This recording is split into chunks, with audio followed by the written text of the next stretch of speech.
Sur la scène internationale, la Catalogne a déclaré hier son indépendance. Il y a eu immédiatement des conséquences et des réactions internationales qui ne font pas l'unanimité. Non, mais dans un premier temps, la communauté internationale, dans sa grande majorité, ne reconnaît pas l'indépendance de la Catalogne. Alors, c'est un premier gros problème, effectivement.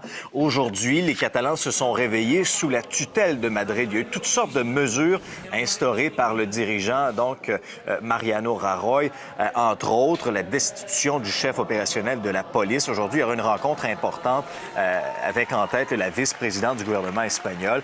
On va finalement se distribuer les fonctions en attendant la remise en place du gouvernement catalan. Pour nous aider à y voir clair sur le plan juridique, Maître François-David Bernier est avec nous. Bonjour, Maître Bernier. Bonjour. Qu'est-ce qui se passe légalement à la suite de cette déclaration d'indépendance-là de la Catalogne? Oui, c'est très légal, justement, mais pour comprendre, il faut savoir comment est fait l'Espagne. Dans le fond, c'est un État, on dit une monarchie constitutionnelle, c'est un État unitaire. Et là, il y a des communautés autonomes. C'est un peu comme ici les provinces. Ils ont quand même beaucoup de pouvoir et ils sont quand même indépendants.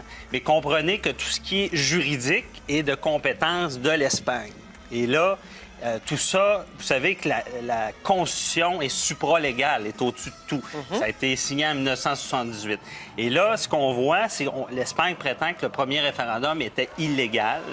Donc, on dit qu'on doit appliquer l'article 155 de la Constitution qui vient carrément mettre sous tutelle le gouvernement et qui dissout le Parlement. Et c'est prévu, et cet article-là est prévu si, justement, une communauté autonome défie l'État ou met en péril l'Espagne. L'intérêt général de l'Espagne, on peut l'appliquer. Et c'est ce qui est fait dans cette situation-là. On peut faire un comparable même avec le Canada. Ben oui, c'est ça, parce que c'est pas la même chose, mais ça ressemble. Il y a le fédéral, il y a les provinces. Et imaginez carrément que le fédéral, suite à un référendum ici, qui prétendrait illégal. Et là, il y a unilatéralement une déclaration d'indépendance du Québec. Et là, le gouvernement dissout le provincial. Et prendrait le contrôle carrément. Il prend le contrôle, une tutelle, c'est ça. C'est qu'on gère à la place de la communauté. Là. Ouais. Celui qui est à la tête de ce mouvement-là indépendantiste, on l'a vu là à l'écran, Carles Puigdemont, lui, il risque d'avoir de très, très graves conséquences judiciaires. C'est très grave. On appelle ça la sédition. Okay. La sédition ou carrément la rébellion. Imaginez, c'est des mots assez sévères. Mais il fait face à de la prison, là. Prison, 30 ans de prison. C'est déjà arrivé dans le passé, un général qui avait été accusé de rébellion. Il avait eu une sentence de 30 ans. Là. Et c'est très sévère. Et ce qu'on voit dans tout ça, c'est là, c'est à suivre s'il va y avoir des négociations.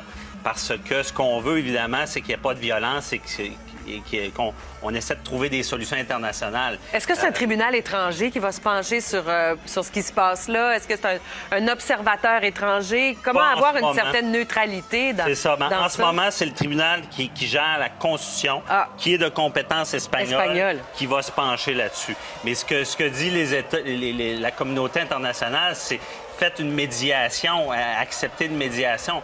Parce que ce qu'on sait, c'est s'il y a un référendum et c'est reconnu, c'est fait légalement, bien, ils n'ont pas dit non. Mais c'est un danger pour l'Espagne parce qu'il y a aussi les Pays-Bas qui sont séparatistes. Donc, tout ça est un enjeu assez grand. Ah, ça, c'est clair. Merci, Maître Bernier. C'est un plaisir. Merci. Bonne journée.